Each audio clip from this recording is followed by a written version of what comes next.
Hey, Kevin here. Today I'd like to talk about how to save hundreds of dollars, if not thousands, by claiming COVID-19 work from home expenses for 2020 tax return. If you're eligible and do this, you probably can save amount of money that you can use to buy a Dell 32-inch curved monitor and even up to iPhone 12. Let's get started without further ado. Canadian government is great. It recognizes that people have set up workplaces at home due to COVID-19 and working from there, which generated expenses related to work, but not really directly reimbursed by their companies. So the government recognized this and set up a new program specific for this to reduce the tax charges towards these people working at home and increase the amount of money these people get from tax return in their bank accounts. To get this money, you have to apply with your tax return. Obviously, you need to check if you're eligible or not on their website first, which I'll share in the description below. These would be like whether you have worked more than 50% of time for a period of at least 4 consecutive weeks in 2020 due to COVID-19 and your employer did not reimburse you for all of home office expenses. If you meet this criteria, then you can apply. There are 2 options for those people who are eligible to apply. In option 1, you need to fill a form called T777 or T777S for a temporary flat rate of $2 each day you worked from home in 2020 due to COVID-19, up to a maximum of $400 to cover all of your home office expenses. That's $200 a day at maximum. In this option, you don't need to tell the details of your expenses to calculate your claim for home office expenses in 2020.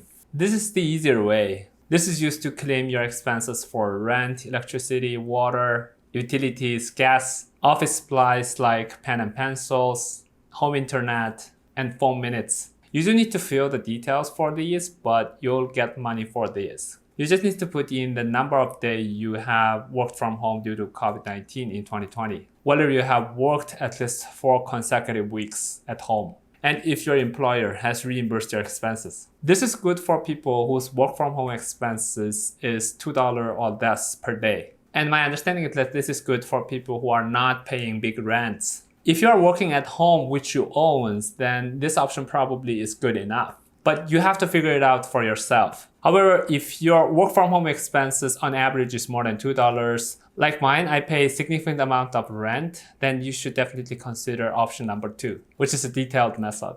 You probably need to spend 10 to 20 more minutes to fill out details, like what percentage of the living space of your home is dedicated for home office. Electricity, water, heat, condo fee, internet, repair cost, as well as your rent. My understanding is that if the total of all these expenses for working from home divided by the number of days you worked from home is significantly larger than $2, then you should definitely consider option number 2. Like mine, I'm paying more than $1,000 for rent, and the total expense per day based on my calculation is about $5.20. That'll be about $1,040 as I have worked more than 200 days in 2020 from home. So that will be a couple $100 more than what I can get from option number 1 at maximum. That's why I filed in the detailed way.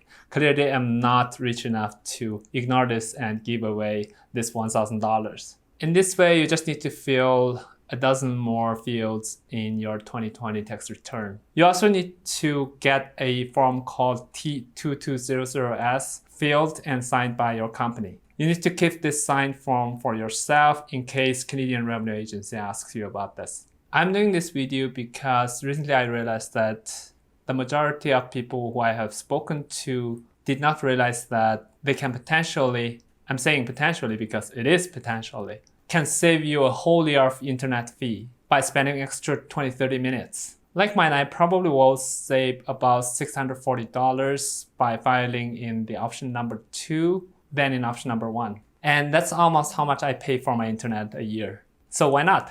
I have already submitted mine and I'm waiting for my result. Obviously, in this short video, we cannot cover all detail about this topic. And what I have just discussed is my understanding only. So I'm going to share related links in the description below. You can check it out for yourself and have your own understanding of the policies. This is part of personal finance topic that I'm interested in. If you are too, then you should subscribe to my channel. I probably can help you save some money. Alright, thanks for watching and I hope this helped you. Don't forget to discharge the like button below and smash the subscribe button if you haven't for YouTube algorithm. As always, see you next time.